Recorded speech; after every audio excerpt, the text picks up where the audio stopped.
வணக்கம். அமரர் கல்கியின் பொன்னியின் செல்வன் 2ஆம் பாகம் சுழற்காற்று 26ஆம் அத்தியாயம் ரத்தம் கேட்ட கத்தி. உங்களுக்காக வாசிப்பது ஸ்ரீ. வணக்கம். அந்த வீர வைஷ்ணவர் எப்படி அங்கு வந்து சேர்ந்தார், எதற்காக வந்திருக்கிறார் என்பதை பற்றி வந்தியத்தேவனுடைய உள்ளம் கலக்கமடைந்திருந்தது. ஆயினும் அதை அவன் வெளியில் காட்டிக்கொள்ளவில்லை. என்ன வேடிக்கையை சொல்வது? சற்று முன்னால் தான் உங்களை பற்றி நினைத்துக் கொண்டேன். நிமிர்ந்து பார்த்தால் தாங்கள் சுவரேறி குதித்து வருகிறீர்கள். கொடுக்கிற தெய்வம் கூரையை பொத்துக்கொண்டு கொடுக்கும் என்று சொல்கிறார்களே, அது சரிதான் என்றான். அப்பனே, சற்று முன்னால் என்னை பற்றி நினைத்தாயா? எதற்காக? இந்த நரமனுஷனை பற்றி நீ ஏன் நினைக்க வேண்டும்? சாட்சாத் ராமபிரானை பற்றி நினைத்தாலும் பயன் உண்டு. தங்கள் வாய்க்கு சர்க்கரை போட வேண்டும். முதலில் நான் ராமபிரானை பற்றித்தான் நினைத்தேன். இங்கு வரும்போது கடலின் அக்கறையில் ராமேஸ்வர கோபுரம் தெரிந்தது. ராமர் அங்கேதானே சிவனை பூஜை செய்து ராவணனை கொன்ற பாவத்தை போக்கிக் கொண்டார் என்று எண்ணினேன். நில்லு தம்பி, நில்லு. நிற்க முடியாது சுவாமிகளே, என்னால் நிற்க முடியாது. நடந்து நடந்து நின்று நின்று என் கால்கள் கெஞ்சுகின்றன. தாங்களும் கருணை புரிந்து உட்காருங்கள். அப்புறம் ராமரை பற்றி நினைத்தேனா, உடனே ராமபக்தனாகிய அனுமாரை பற்றி எண்ணியதும் தங்கள் நினைவு வந்தது. உடனே பார்த்தால் தாங்களே வந்துவிட்டீர்கள்.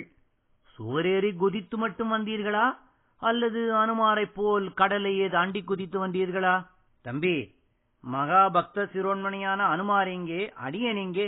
அனுமார் இந்த இலங்கைக்கு வந்து அக்ஷயகுமாரன் முதலிய ராட்சசர்களை அதாகதம் செய்தார்.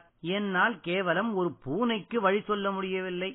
இதோ பார், எப்படி ஒரு பூனை என் கால்களை பிராண்டி இரத்த காயம் செய்துவிட்டது என்று ஆழ்வார்க்கடியான் தன் கால்களில் ஏற்பட்டிருந்த காயங்களை சுட்டிக்காட்டினான். அடடா, இப்படியா நேர்ந்து விட்டது? ஆனால் கேவலம் ஒரு பூனையோடு தாங்கள் சண்டைக்கு போன காரணம் என்ன? நான் சண்டைக்கு போகவில்லை, அதுவேதான் என்னுடன் வலுச்சண்டைக்கு வந்தது. அது எப்படி சுவாமிகளே? உன்னை தேடிக்கொண்டு நான் வந்தேன். வாசற்காவலர்களுக்கு டிமிக்கி கொடுத்துவிட்டு கொல்லைப்புறச்சுவர் வழியாக ஏறி குதித்தேன். கீழே நான் கால் வைக்கிற இடத்தில் வேண்டுமென்று அந்த பூனை தன் வாலை நீட்டிக் கொண்டிருந்தது. என் கால் அதன் வாலை அப்படி லேசாகத்தான் தொட்டது. இருந்தாலும் அந்த பொல்லாத பூனை தன் கால் நகங்களினால் என்னை தாக்கத் தொடங்கிவிட்டது. தம்பி, நான் சொல்வதை கேள். புலியோடு சண்டை போட்டாலும் போடலாம், ஆனையோடு சண்டை போட்டாலும் போடலாம். பூனையோடு மட்டும் சண்டை போடக்கூடாது. சுவாமிகளே, அந்த ரகசியம் எனக்கு இப்போது தெரிந்து போய்விட்டது. எந்த ரகசியம்? அந்த பூனை இங்கே என் அறைக்கும் வந்தது. என் நெற்றியில் வாலினால் தடவி கொடுத்தது. என்னோடு கொஞ்சி விளையாடியது. என்னை நகத்தினால் பிராண்டவில்லை, உம்மை மட்டும் தாக்கி பிராண்டியது. அதற்கு காரணம் என்ன? வீர வைஷ்ணவர்களைக் கண்டால் பிடிக்காத வீரசைவ பூனை அது. ஓஹோ, அப்படியோ? இந்த யோசனை எனக்கும் தோன்றாமல் போயிற்றே. வீரசைவ பூனை என்று தெரிந்திருந்தால் தடியினால் 4 திருச்சாத்து சாத்தி இருப்பேனே. உன் கையில் தடி இல்லாததே நல்லது. ஏனென்றால் இந்த க்ஷேத்திரத்துக்கு வந்ததிலிருந்து என் உடம்பிலே கூட வீரசைவ ரத்தம் கொதிக்க தொடங்கி இருக்கிறது. என் உரையில் உள்ள கத்தி வீர வைஷ்ணவ ரத்தம் வேண்டும் என்று அழுகிறது. நீர் எனக்கு செய்த பேருதவியை நினைத்து அதை அடக்கி வைத்திருக்கிறேன். அப்பனே, உனக்கு நான் ஓர் உதவியும் செய்யவில்லையே. வைஷ்ணவரே, தங்கள் சகோதரியாகிய பழுவூர் இளையராணியை பற்றி எனக்கு நீ சொல்லவில்லையா? ஆமாம், சொன்னேன். பழுவூர் இளையராணி கடம்பூருக்கு அருகில் மூடு பல்லக்கில் போன போது திரை விலகியதே, அப்போது அந்த தேவியை நீர் எனக்கு சுட்டிக்காட்டவில்லையா? ஆம் ஆம். அதனால் என்ன? சொல்லுகிறேன். அதே பல்லக்கு தஞ்சை கோட்டைக்கு அருகில் சென்று கொண்டிருக்கும் போது நான் பார்த்தேன். பல்லக்கு சுமப்புவர்கள் வேண்டுமென்று வந்து என் குதிரையின் மேல் இடித்தார்கள். நான் நியாயம் கோருவதற்காக பல்லக்கின் திரையை விலக்கினேன். உள்ளே இருந்தது யார்? பழுவூர் இளையராணி சாக்ஷாத் நந்தினி தேவிதான். ஓஹோ, நீ அதிர்ஷ்டசாலி. நான் ஆன மட்டும் முயன்றும் நந்தினியை பார்க்க முடியவில்லை. உனக்கு அது கைகூடிவிட்டதே. அதிர்ஷ்டம் வரும்போது அப்படித்தான் தானாகவே வரும். அப்புறம் நான் தங்கள் பெயரை சொன்னேன். தேவிக்கு முக்கியமான செய்தி தாங்கள் சொல்லி அனுப்பியிருப்பதாக கூறினேன். நானும் பார்த்தாலும் பார்த்தேன். உன்னை போல் கூசாமல் பொய் சொல்கிறவனை இந்த பிரபஞ்சத்தில் பார்த்ததே கிடையாது. வைஷ்ணவரே, என் மூதாதைகளுக்கு கவிஞர்களின் பேரில் மிக்க பிரியம். அவர்களே கவிதைகளும் பாடியிருக்கிறார்கள். அதனால் என்ன, கவி பரம்பரை ரத்தம் என் உடம்பிலும் ஓடுகிறது. அதனால் சில சமயம் கற்பனை பொங்கி வருகிறது. உம்மை போன்ற பாமரர்கள் அதை பொய் என்று சொல்வார்கள். நல்லது, அப்புறம் என்ன நடந்தது? என் கற்பனையை கேட்டு வியந்து நந்தினி தேவி பழுவூர் முத்திரை மோதிரத்தை கொடுத்தார். அரண்மனையில் வந்து பார்க்கச் சொன்னார். போய் பார்த்தாயா? பின்னே பார்க்காமல் இருப்பேனா? உடனே போய் பார்த்தேன். என் வீரதீர பராக்கிரமங்களைப் பற்றி நானே சொல்லி தெரிந்து கொண்ட நந்தினி தேவி எனக்கு ஒரு முக்கியமான வேலை கொடுத்தார். அது என்ன வேலை? இந்த இலங்கையில் மதுரை பாண்டிய வம்சத்து மணிமகுடமும் இந்திரமாலையும் இருக்கின்றனவாம். இலங்கை அரச குடும்பத்தார் மலைநாட்டில் ஒளித்து வைத்திருக்கிறார்களாம். அந்த நகைகளை எப்படியாவது தேடிக்கொண்டு வந்து விடு என்று சொல்லி அனுப்பினார். அது இவ்வளவு கஷ்டமான வேலை என்று எனக்கு தெரியாமல் போயிற்று. பெரிய பழுவேட்டரையரின் பொக்கிஷத்தில் உள்ள ஆபரணங்கள் 1000 கழுதை பொதி கனம் இருக்கும் என்கிறார்கள். இவ்வளவும் இளையராணிக்கு போதவில்லையாக்கும். சரி, கொண்டு வந்தால் உனக்கு என்ன தருவதாக சொன்னாள்? தஞ்சை கோட்டை காவலை சின்ன பழுவேட்டரையரிடமிருந்து பிடுங்கி எனக்கு தந்து விடுவதாக சொன்னார். தம்பி தம்பி, தஞ்சை கோட்டை காவல் உனக்கு கிடைத்தால் தட்டுத்தடங்கள் இல்லாமல் நான் கோட்டைக்குள் வரலாம் அல்லவா?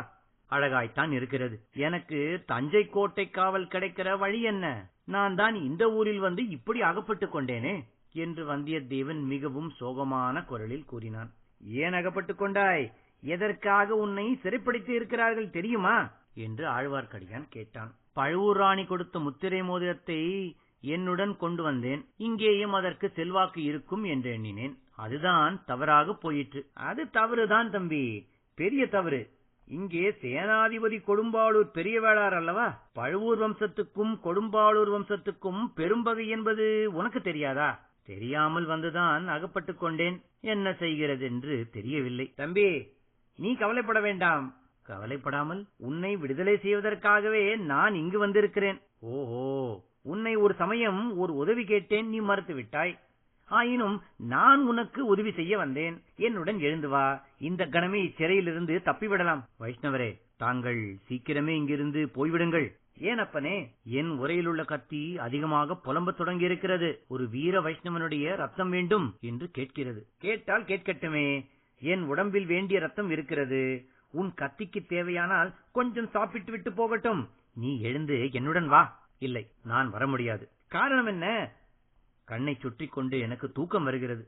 எத்தனையோ நாட்களாக இரவில் நான் தூங்கவில்லை. இன்றைக்கு நன்றாய் தூங்குவது என்று தீர்மானித்திருக்கிறேன். அதனால்தான் பூனையை கூட தூக்கி எறிந்தேன். தம்பி, இது என்ன இப்படி சொல்லுகிறாய்? இளைய பிராட்டி குந்தவை தேவியிடம் நீ ஒப்புக்கொண்ட காரியத்தை இப்படித்தானா நிறைவேற்றப் போகிறாய்? இந்த ஓலையை பொன்னியின் செல்வன் கையில் சேர்ப்பிக்கும் வரையில் இரவென்றும் பகலென்றும் பார்க்காமல் பிரயாணம் செய்வேன் என்று நீ ஒப்புக்கொள்ளவில்லையா? இவ்விதம் சொல்லி ஆழ்வார்க்கடியான் தன்னுடைய மடியில் இருந்த ஓலையை எடுத்து வந்தியத்தேவனிடம் கொடுத்தான். அதை ஆர்வத்துடன் வந்தியத்தேவன் வாங்கிக் கொண்டான். இதுவரையில் ஆழ்வார்க்கடியான் தன் வாயை பிடுங்கி வஞ்சித்து ஏமாற்ற பார்க்கிறான் என்றே அவன் எண்ணியிருந்தான். இப்போது அந்த எண்ணம் மாறியது. இந்த ஓலை தங்களிடம் எப்படி வந்தது என்று கேட்டான். சேனாதிபதி விக்ரமகேசரி தான் கொடுத்தார். இதோ இந்த பழுவூர் பனை இலச்சினையும் திருப்பிக் கொடுக்க சொன்னார். உனக்கு எப்போது இஷ்டமோ அப்போது பிரயாணம் புறப்படலாம் என்றும் சொன்னார். வைஷ்ணவரே, தங்களுக்கு என் மனமார்ந்த நன்றி. நன்றியையெல்லாம் சேர்த்து வைத்துக்கொள். சமயம் வரும்போது கொடுக்கலாம். ஐயா, இளவரசர் தற்சமயம் எங்கே இருக்கிறார் என்று தெரியுமா? அது யாருக்கும் தெரியாது. அனுராதபுரத்திலிருந்து மலைநாட்டுக்கு சென்றிருக்கிறார். தேடி கண்டுபிடித்தே ஆக வேண்டும். உன்னோடு வழிகாட்டி போகும்படி சேனாதிபதி எனக்கும் கட்டளையிட்டிருக்கிறார். நீ விரும்பினால் வருகிறேன். வந்தியத்தேவனுக்கு மீண்டும் சிறிது சந்தேகம் உண்டாயிற்று. சுவாமிகளே, புறப்படுவதற்கு முன்பு சேனாதிபதியை நான் பார்க்கலாமா என்று கேட்டான். அவசியம் பார்க்கலாம். பார்த்துவிட்டுத்தான் பிரயாணம் கிளம்ப வேண்டும். வானதி தேவியை பற்றி சேனாதிபதியிடம் தெரிவியாமல் போகலாமா என்றான் ஆழ்வார்க்கடியான். இதைக் கேட்ட வந்தியத்தேவன் இந்த வீர வைஷ்ணவனுக்கு உண்மையிலேயே மந்திர வித்தை கைவந்திருக்குமோ என்று வியப்படைந்தான். இத்துடன் 26ஆம் அத்தியாயம் ரத்தம் கேட்ட கத்தி நிறைவடைகிறது.